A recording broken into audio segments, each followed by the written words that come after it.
The public still seems to be profoundly fascinated with Steve Jobs' life, even 2 months after his death.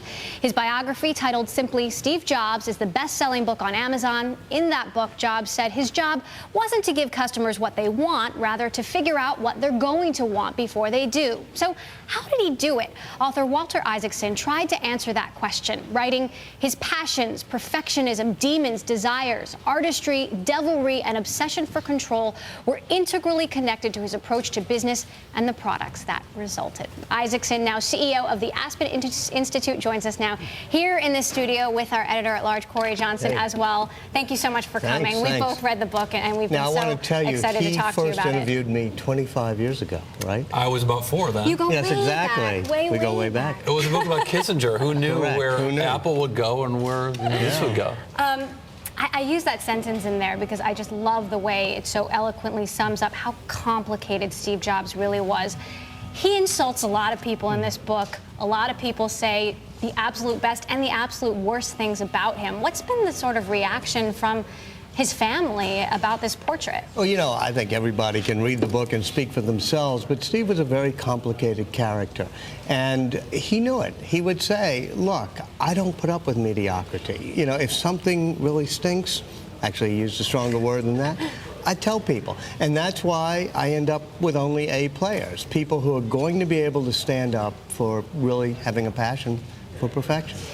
We know Steve was sort of an expert at using people and especially using the press. Do you think in any way he sort of used you to settle an old score with like Apple, and with Google and Bill Gates, and is he kind of marketing Apple from the grave here? No, I don't think he was settling scores. I think he wanted to talk. It was very intimate. It was over the course of 2.5 years, a lot of conversations. He was surprisingly intimate and open. The guy's pretty private, usually, and I think he just wanted to talk. The image of a guy who's so self-aware comes very clear through the book about the stories from beginning, middle, and end of his life.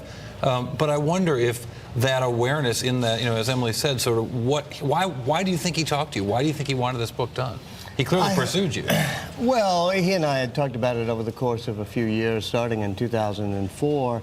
I think he wanted his story out. You know, most people actually want to talk, and it took a while. It took about a year of interviews and conversations until he got very deep and started to just, for hours on end, wanting to open up. I was struck by some of the early things about him that I didn't know a lot about. His diet, first of all, looms large throughout the book. That's why we call it Apple computer. Well, and some wild stories about that, but also his experience in India, which I never sort of understood the place and where that set his mind. You know, you say, Emily said that there's so many conflicting strands in him.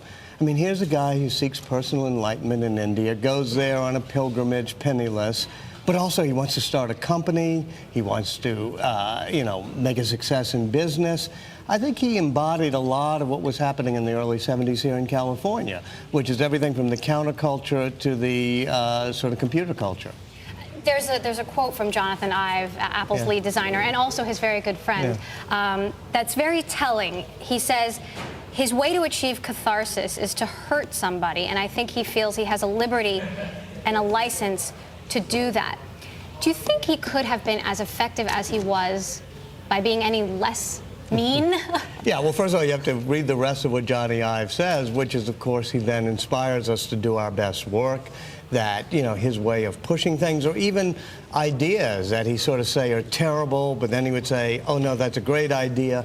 Those ideas would have been lost on the cutting room floor, Johnny says, were it not for Steve Jobs. Could he have, this is not a how-to management book. People say, I'm going to read this book, I should be tough like Steve Jobs. But a lot of entrepreneurs and CEOs out there are looking to Steve Jobs and Steve Jobs' way as the model for success. Right, and I'm saying, please don't. Everybody's different. Read Ben Franklin, another book I did. He's a very clubbable, nice guy. People have different manners, and I think that, Steve was very effective at creating a very loyal cadre of people around him, but it doesn't mean that you should be tough on people to inspire loyalty. It worked for Steve, but partly because he was so creative and ingenious. Other people can be tough on people and they don't have that genius to them. It doesn't work. Oh. When Steve Jobs stepped down as CEO of Apple before he died, he reflected on his tenure with his biographer, Walter Isaacson, saying, "Hewlett and Packard built a great company and they thought they had left it in good hands. Now it's being dismembered and destroyed. It's tragic. I hope I've left a stronger legacy so that will never happen at Apple." How strong Jobs' legacy at Apple really is may be evident in future products, including a much-anticipated Apple-branded TV. We are back with Walter Isaacson and our editor-at-large, Cory. You know, this comment about the TV, that he cracked the code for television, has gotten so much play, yet there are so few details. What did he tell you about this? Well, I'm sorry to say there are a few details, because after we talked, I realized there are future products that Apple's working on, and implicitly it would be sort of he didn't say, please don't tell anybody, but it would be a bit of a violation. He was working on cameras, I think, were interesting, textbooks, and television. And I kind of decided not to go beyond the sentence or two I put on the book. You have to make a choice. It's difficult because you sort of want to just throw everything in. But I think out of just fairness to a company and to people working on it, you don't put everything in. Is it going to be as revolutionary as some are saying it might be? I think TV is really brain dead these days in terms of, you got to turn it on, you got all these remote controls, it doesn't work or whatever. I would assume somebody like Steve Jobs and the people he left behind at Apple could find a great way to make a great TV, but I'm not going to talk about what he told me he might want to do. Well, I mean, most people find it easy just to keep the channel on Bloomberg. It makes life easier. Right, if you can, if you can find Cory, keep it on. Right, exactly. But let me ask you about the company, because, it's interesting to me the way that Steve really, here's an iconoclast, but who ran his company in a very personal way, trying to institutionalize that when he knew that his time at the company's time was ending. Talk to me a little bit about how he sought to do that and how the culture at the corporation changed. When we talk about how tough he could be sometimes as a boss, he would say, yes, but that's the price of admission for being in the room. I got to be able to tell people they're full of it. They can tell me I'm full of it. And it keeps the bozo explosion from happening. Because at other companies, you get a lot of B players sitting there and larding the company with mediocre work. And somebody's got to take the heat for saying, I only want A players, top people. He did that at Apple. And that team he created at Apple became astonishingly loyal and inspired by him. So it worked. But I guess the thing is, the way that he tried to institutionalize that going forward with the university notion and the training of staff, how did he see his management style such that it could be taught? I don't know that it can be, there's some formula for it, but I think having people who connect creativity and drive engineering and focus on product rather than on profits, that focus he had is, I think, the best legacy of his leadership style. If you decide you want to make more profits, you'll churn out a whole new lines of products. But that's not really the way to make the best products. So talking about that team, he did say Tim Cook is not a product person per se. You talked to Tim many times. What's your impression about how the transition has gone at Apple and everything being in Tim's hands? Tim Cook is a really smart, decent guy who is a good leader in a way that is different from Steve Jobs.